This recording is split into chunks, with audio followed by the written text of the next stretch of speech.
Brittany Cooper, and your weather with Chief Meteorologist Eric Brill. This is KMVT News at 6.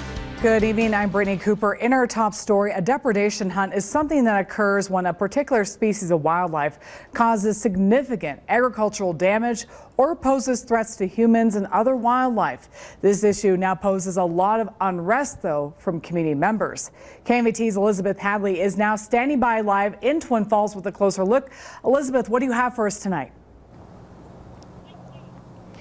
Thank you, Brittany. Now, you may remember last year when a viral Facebook post about hundreds of elk that were killed as part of an elk depredation study caused uproar, caused many hunters to be upset, and many are still upset and demanding answers. Many sportsmen are upset over how the Fish and Game handles the elk depredation issue throughout the state of Idaho.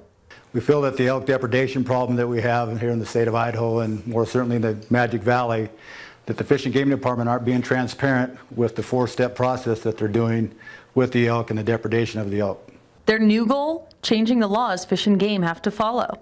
We want to change the laws. We want to make the laws fair for everybody. We don't want to make it one-sided. We want to make the laws right, that work for everybody. Terry Thompson says his department is following the laws, and if a landowner has damage to their property, his department is required to go in and reduce or mitigate the elk behavior. Meaning we go in and take action to stop the wildlife, the big game, from coming in.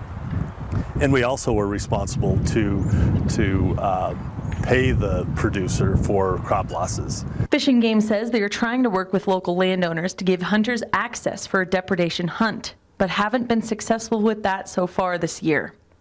But what's been happening, and this is something that people heard us talk about last year, is these elk have learned to come in on the crops at night, and then they retreat to private land during the daytime.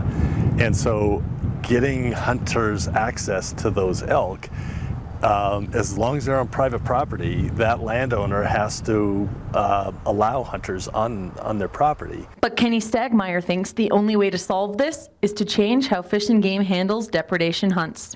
They need to rearrange their four-step process, and killing of the elk need to be eliminated. They need to either eliminate that process or use it at the very last means of anything that they're doing of the four-step process.